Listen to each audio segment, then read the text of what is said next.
From The Reporter, the paper of record for Delaware County's towns and villages, this is Off the Record, a quick look at the latest county news. I'm Andrew Kantor. This week we've got a big resignation in Sidney, Hamden preparing for big batteries, while Middletown is stopping solar projects, and of course a bunch more.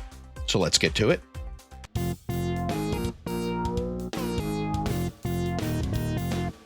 Sidney Town Attorney Joe Ermeti has resigned, and he did it rather abruptly. At a meeting of the town board, when it came time to discuss the budget, Ermeti told the board that he believed his son was denied a copy of his birth certificate because the town clerk's office was being vindictive. His son's mother, she's Lisa French, the former town clerk. Because of that, and because Ermeti felt Clerk Sheila Paul isn't in the office enough, he said that not only did he think she didn't deserve a raise, as the board planned, but he didn't want to work for the town any longer because of it. So he quit. We're not going to do the whole he said, she said thing in detail. Basically, Ermeti said his son came in for a copy of his birth certificate and was told the printers weren't working. Ermeti said he didn't buy that excuse and he thought it was all about vindictiveness. For her part, Sheila said, yeah, the one secure printer that can print birth certificates was down at the time, but Ermeti's son returned later that day, with French, in fact, and got his birth certificate. Oh, the members of the town board, they were completely blindsided by Ermeti's complaint, and they just kind of sat there in shock. They may still be sitting there for all we know. Here's something I didn't know. A town might elect a clerk, but officials can't require that clerk to hire an assistant. So what, you might think? Here's the thing. In Colchester, town clerk Allison Gill took a vacation. It's one she had planned for a year. No surprise. But she has no staff, which means people couldn't do clerky things for the week she was out. This is a small town, which means that was a big deal. The town council discussed the issue at length. Apparently, people were trying to pay their water bills in person, and they couldn't. They didn't want to use the drop box for whatever reason, and they didn't want to have to pay a convenience fee to pay it online, so they were miffed. Town council members, their hands were tied, and not in a fun way, but they decided to, and I'm quoting here, politely persuade Gill to hire a deputy. We'll see how that goes.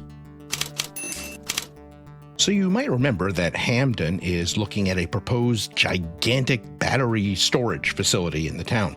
That is, a company is hoping to build one there.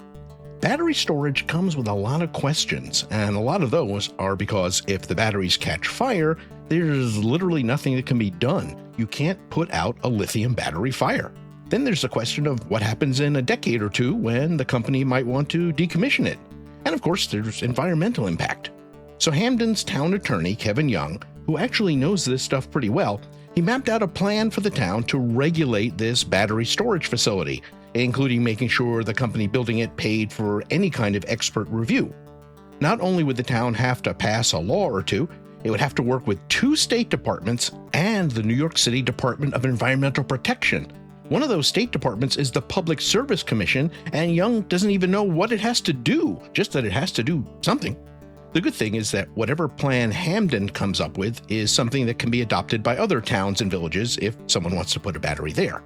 The whole process is interesting, but not anything to get excited about, unless there's a fire. That would be exciting. What else is happening around the county? Well, let's do the boring stuff first. Budgets.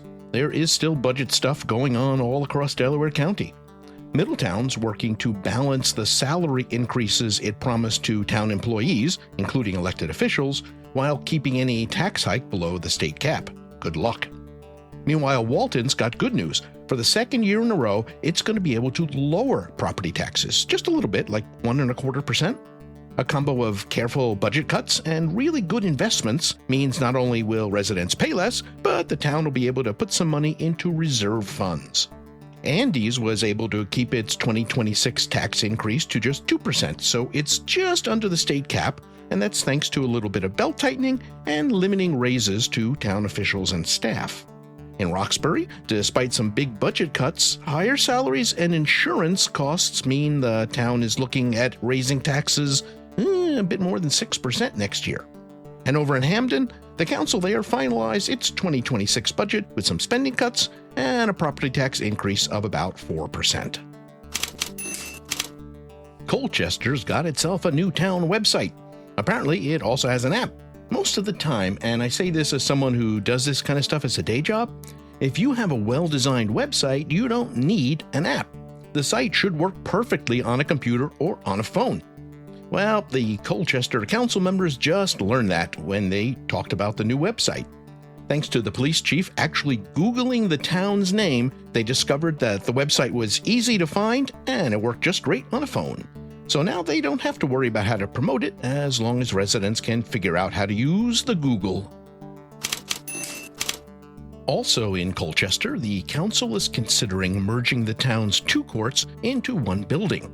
That would mean getting rid of the one in Cooks Falls and having the whole enchilada in the new municipal complex in Downsville. Thing is, the town is spending money to improve that Cooks Falls building, even though now it's kind of far from all the action. Then there are questions like whether you can have 2 judges in the same building. I mean, legally you can, but the new building might not have the infrastructure or space to support it because most of it's taken up by the police department. And that brought up questions about why the new municipal building can't support more than 1 court. The council is going to look into it and think about what it might do. Eventually. Middletown and Margaretville are teaming up to take advantage of an expected Thriving Community grant from New York State.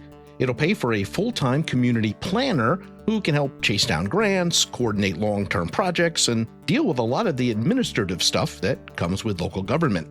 The details are still up in the air. They're talking about having a SUNY Delhi student fill the role, but how a student could fill a full-time position, it's not clear. So yeah, it's probably coming, but there's still a bunch of stuff to work out first. Speaking of Middletown, the town is looking to put a moratorium on any new big solar projects. It's not that they're against solar power, they say, just that they need to sort out the zoning issues, not to mention the comprehensive plan. The plan part is important to head off any legal issues down the line. In case they want to say no to a developer, they'll have this big old document they can point to. They'll vote on the moratorium at the next town board meeting. In Sidney, the Stewart's Plus shop that's planned for where Great American used to be looks like it's only 5 or 6 months away, which is a lot sooner than any Aldi is going to be there. Stewart's should close on the property by the end of the month, demolish the old building, and put up the new one by April next year. A little twist? Part of the deal with the village is that Doran Lane, which runs behind all the stores down there, it was abandoned by the village, meaning it's no longer an official street or lane.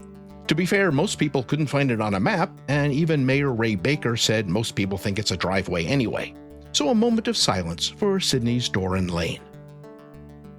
I didn't say it'd be a long moment, it was just a lane. And that's it for this week's Off the Record. You know what to do. There's plenty more in the reporter, like how the county is dealing with a new state law that requires a whole lot of criminal records to be sealed immediately, or why county election officials are still at work counting the votes from the election way back on the 4th. And there's even more, like Veterans Day coverage, pages and pages of it in a special section. You will need to pick up the paper though, or better yet, subscribe. Head over to the-reporter.net. It's your hometown paper, and it's a lot better than any social media for getting the real news. Until next week, I am Andrew Kantor. Thanks for being here.